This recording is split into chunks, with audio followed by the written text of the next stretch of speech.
Sang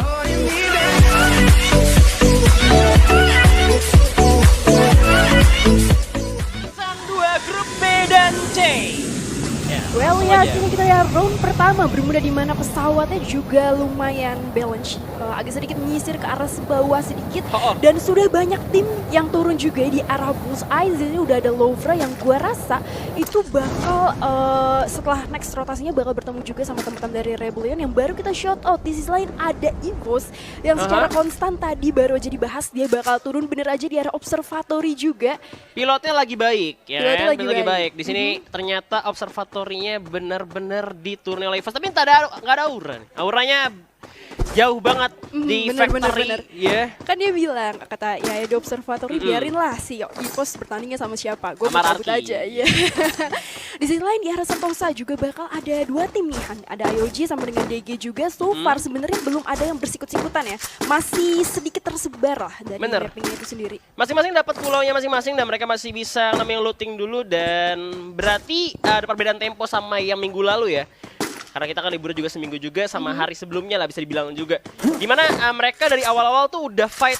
Dan nampaknya di sini RRQ, RBR sorry, Red Bull Rebellion udah melihat keberadaan musuh di depan itu Louvre. Iya bener banget seperti yang lo bilang, memang tempo pace-nya jauh lebih lambat dibandingkan weekly yang awal yang kita tahu sering banget buat langsung ditabrak ketika langsung turun. Tapi di sisi lain sebenarnya udah setup juga dari seorang Zico yang kita tahu ini adalah Zico itu dari PBM Hunter loh saat itu. Oh, dari pasukan dari Seven Envy, sorry. Seven Envy. Iya, terus sisanya rata-rata dari member Red Bull itu baru dari PBM Hunter. Karena memang sejarah dari PBM itu selalu melahirkan anak-anak yang pastinya ini ya berbakat banget di Free Fire juga tentunya. Dan nampaknya memang belum ada pertarungan sampai sejauh ini, masih looting aja dan melihat di sini Bigetron Beat yang bakal naik ke arah atas Riverside di mana ada Aero Black. Yang dimana mereka dia tinggal sendirian dong? Iya, dia sendirian di sini yang menariknya juga, dan gue belum tahu apakah secara research masih miskin banget, bahkan cuma dapat sebuah scar juga, istilahnya cuma baru bersama dengan helmet, belum ada fast sama sekali di hadapannya depan. Ini dia. Langsung coba untuk melarikan diri dengan kalengnya pastinya. Mas Bro ditembak bakal seperti ledakan kali ini dengan Black memilih untuk melarikan diri, dan ini gue nggak tahu teman-teman dari mana. Iya benar-benar masih jauh banget. Ternyata ada di Mil. Well yes, karena dia bisa gue bilang udah setup dengan kalengnya juga, jadi masih bisa kabur. Dan menariknya adalah Black nggak langsung ninggalin begitu aja, karena posisinya adalah dia yang dijemput atau di regroup oleh teman-teman yang dari posisi high ground mill. Terus dia bakal nunggu memang satu squad yang tadi Bigetron Beat dari arah posisi lower ground yang maybe bakal ngejar satu orang yang tadi mungkin bagi mereka tuh terpisah gitu. Yes, dan untungnya juga Black tadi nggak keculik ya. Andai kata tadi tembakan yang masuk semua, Black keculik itu sangat-sangat disayangkan banget, karena ini masih ronde pertama, dia harus keculik dan ninggalin teman-temannya. Dan itu suatu pilihan yang riskan banget ketika dia nyari vision jauh di Riverside. Dan itu sebenarnya vision bagus buat teman-teman ya yang ada di Mil. Jadi pas kita lagi bergerak, ternyata di sana udah ada orang. Jadi kita harus hati-hati untuk gerak, nunggu zona dulu ada di mana pastinya. Ya, dan yang menarik adalah ternyata Lovra ya di sisi lain, yang tadi memang sebenarnya headphone-nya terhadap terhadap Rebellion. Tapi kita lihat di sini kan ada fight yang udah pecah di arah Mars Elegant juga. Seorang Deadly langsung jump shot ke arah sedikit kiri, satu orang harus knock juga bersama dengan Aura Esports di arah depan. Benar, Ben Bos Nightmare tanpa kita sadar harus tumbang oleh RRQ kali ini. Gue gak tahu di mana, tapi tidak ada RRQ turun, ada di CPR, tapi di sini juga masih ada Aura yang lagi perang bersama tim Dunia Games. Di mana Rahmat bakal coba untuk berlari, Deadly bakal coba untuk ngejar kali ini. Afif langsung dimakan Comel, langsung dipulangkan ke lobby. Masih Rahmat, will be next target, bakal coba dikejar, coba sembunyi tapi kayak gak bisa kemana-mana. Ada gol sebar dari Rahmat, tapi Rahmat sendirian. Jadi ini akhir dari Dunia Games. Dan DG Urtonal harus menerima kepuasan di posisi ke-11. Yes, dan dia Aura Esports yang memang dari kemarin sangat membara. Ngomong-ngomong tentang Aura juga nih, kalau misalnya kita ngomongin tentang Day 1 sama Day 2 yang basically jadi pilihan ya untuk para survivor juga yang bakal menjuarai atau buyah di hari tersebut, Aura masih merajai juga untuk hari ketiga kali ini. Dan bener aja di mana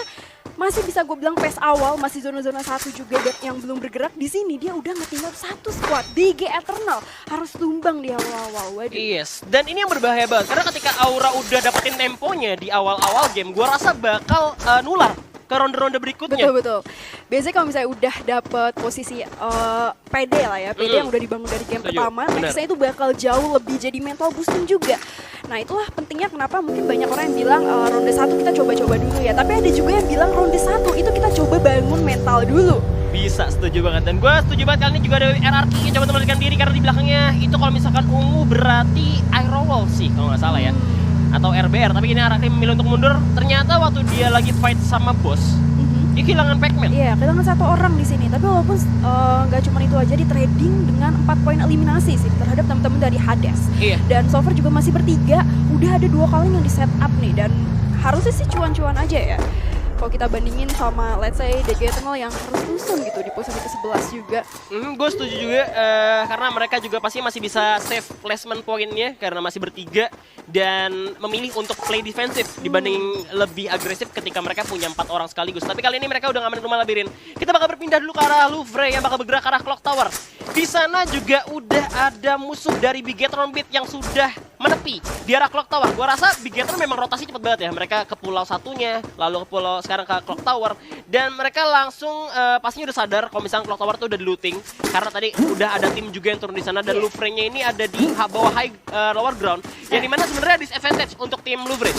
Kalau kita bandingin sebenarnya Bigetron dari season sebelumnya ya sama season sekarang, gue rasa ini adalah roster paling kuatnya untuk Bigetron Beat dengan dimasukkan seorang Maybe juga di posisi support dari GGWP. Di sisi lain ada Gare juga yang dulunya adalah kapten juga di posisi Star 8 ya. Dengan masuknya 2 member tersebut untuk melengkapi roster dari Bigetron. Kemarin kita lihat beberapa kali Buya juga secara standing gak terlalu ada di posisi bottom table. So ini bener-bener bisa gue bilang apa ya, sebuah kesempatan yang manis setelah akhirnya banyak banget transisi player dari seluruh tim sebenarnya. Benar, gue setuju. Dan memang tadi juga sempat disebutin juga di mana ada roster baru itu memang chemistry sih nggak bakal ini ya, nggak bakal bohong ya. Namanya chemistry itu meskipun ada yang baru gitu yang bagus-bagus, tapi kalau misalkan ada tim lama yang selama ini tuh satu tim terus tuh chemistry-nya bakal lebih kebentuk sih kalau menurut gue. Iya, di sisi lain juga memang bersama dengan Louvre yang baru aja ganti literally seluruhnya.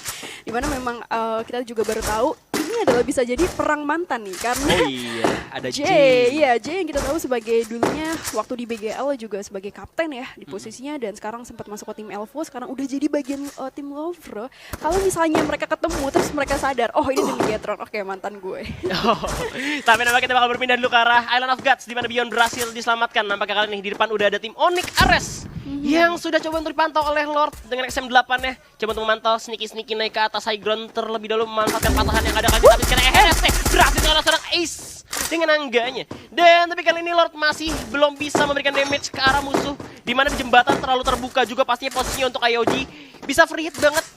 Untuk tim Onyx Ares di mana mereka nembak dari open field, tapi ini jembatan yang benar-benar obstacle tuh jarang banget. Ya, tapi yang menarik adalah Hen juga tadi masih bisa selamat. Di sisi lain Beyond juga yang tadi sebenarnya udah cukup low, tapi masih bisa gulung-gulung medical kit lagi untuk regroup lagi. Cuman itu jadi perhatian karena kalau gue lihat tadi member IOG udah masih sedikit ya secara research, di mana medicalnya aja baru 4, bahkan beberapa juga belum punya fast. Jadi lo udah ngebuang research di awal-awal walaupun akhirnya nggak tumbang, itu bisa jadi disaster juga untuk next menuju ke middle game-nya. Iya, dan kalau misalnya kita lihat di sini di bagian RRQ, mereka udah set up ada landmine juga di sana, tapi ada mobil parkir sebenarnya juga kelihatan ya. Ada mobil parkir juga ketahuan di sana. RRQ memilih untuk defense karena tinggal 3 orang doang, tapi kita bakal berpindah dulu untuk sementara karena ada DG Esports. Di mana saudaranya DG Eternal sudah tumbang, tapi kita ada Red Bull Rebellion. Nah, ini yang menariknya. Yang ngetumbangin itu kan siapa tadi? Red Bull ya, bener ya? Yang numbangin Aura. Aura. Ya, gue pikir tadinya dia. Balas Jadi di dendam sisi ya. lain, ternyata berhasil dikenok lagi oleh Aero. Masih ada perang juga di antara DG Esports bersama dengan Red Bull. Cuman beda lantai bawah sama lantai atas juga. Yes, udah dengan Kar 98 dan kita bakal bakal disergap kali ini. Tim DG udah masuki rumah. Tim Red Bull Rebellion bakal kedatangan tamu juga nampaknya. Tapi nampaknya kali ini Jafra juga masih menahan stepnya. Naik ke atas tangga. J-nya coba untuk menyergap dari atas. Berbahaya untuk tim DG kalau misalkan mereka masuk karena 1887 kali ini dipegang oleh J. Yap, dan yang menariknya adalah di sini Han, karena RRQ itu udah mulai setup juga. Kalau sampai mereka pecah antara Red Bullion sampai dengan DG Esports, ini bisa jadi sampahan juga untuk teman-teman dari RRQ. Kayak dia tinggal nunggu aja pepecahan perang yang udah dibuka di sini dan langsung di open aja sedikit. Masih ditarik ulur oleh Ace dan masuk ke rumah sedikit.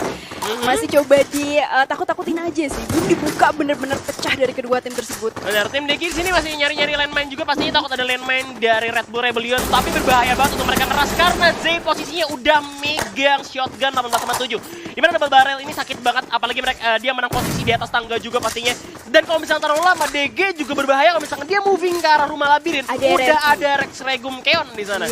Jadi ini benar-benar mau nggak mau harus di finishing dulu deh sih. dan lihat siapa yang jauh lebih tangguh. Tapi walaupun mereka akhirnya hasil nge-team wipe satu squad di sini, resource mereka udah berkurang buat fight 1v1 terhadap RRQ. Tapi Han, gue rasa bakal ada yang berdarah-darah ya di posisi bawah juga. Itu RRQ nembak. RRQ udah nembak ke arah sini, berarti DG udah sadar di sana udah ada RRQ. Dan gua rasa keputusan yang paling tepat adalah mereka itu gak bisa, kalau mau gak mau mereka harus ratain RBR-nya. Betul.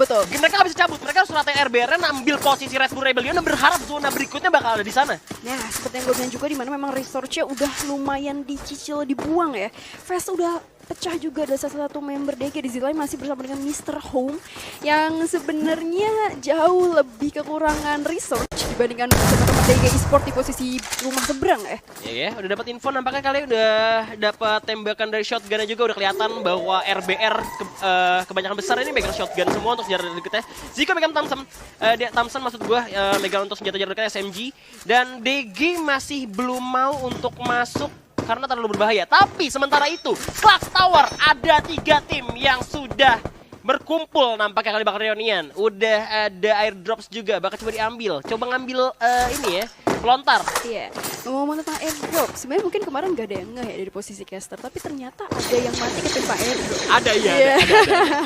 Dan itu lucu banget, tapi di sisi lain, EVOS Sam13 berhasil nge-knock juga tadi dengan granat ya kalau nggak salah lihat. Yes, abang itu dapat satu langsung di oleh 05 kali Aero Bank juga, di mana Aero tinggal 2 orang, yaitu Elcian ke Black. Baru satu berlari, Elcian pun jatuh. Kali ini tinggal Black sendiri dan walaupun tereliminasi dengan cepat oleh EVOS Esports. Well, yes, EVOS Esports di sini menyusul saingan yang lain, di mana Aura juga baru nge-team up satu squad. Ini bener-bener 2 narasumber kita yang tadi kita jemput di sini di stage itu langsung memberikan performa yang mereka janjikan di game pertama. Di sisi lain juga ada Ice ya, yang tadi berhasil memberikan fire terhadap Onyx. Disusul juga 3 orang dari Onyx harus di-knock begitu aja oleh IoT. Ini dia pertempuran jarak jauh, ada tembakan dari serangan Jaya yang dijauhkan, menjatuhkan untuk main dari IoT. Dan langsung diselamatkan. Ice dan Laut tidak masih berusaha untuk memberikan damage ke arah depan, tapi Beyond coba untuk mendapatkan posisi yang nge-flanking dari sisi yang lain. Lumayan itu damage-nya ya. Aduh, IOG-nya digigit oleh zona. Kalian harus berlari terlebih dahulu, di mana mereka udah pakai inhaler dan juga pasti medkitnya. Coba untuk berlari masuk dalam zona, di mana Onyx kali ini lebih diuntungkan. Kenapa? Karena dia udah di dalam zona duluan. Iya, tapi di sisi lain sebenarnya kalau misalnya mereka nggak sadar, karena orang itu sisa 2 orang aja. Di sisi lain sebenarnya IOG juga masih lengkap nih, 4 orang sekaligus satu squad. Dan kalau kita lihat juga di minimapnya ini pecah banget karena zonanya udah ketarik lagi, Han. Iya, ini dia Flopstar bakal ditembak ke arah depan oleh seorang Lau. Kali ini kan seorang Lau sudah lihat bakal maju, tapi dapat 1 orang. Dan ternyata Onyx Lau coba untuk mendapatkan point kill.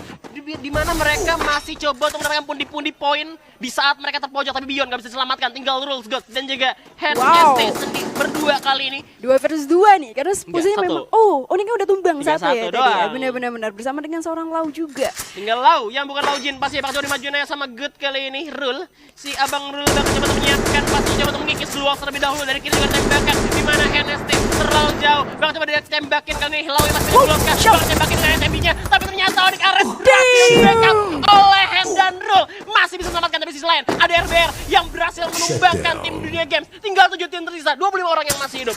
Ya, tadi sempat memang dimenangkan oleh AJ karena mereka menang jumlah juga. Di posisi lain udah tinggal di finishing aja oleh satu the last main standing ya tadi dari IOG, karena satunya udah knock. Di sana juga ada Red Bull Rebellion bersama dengan harusnya nomor 1 tuh RRQ tadi ya.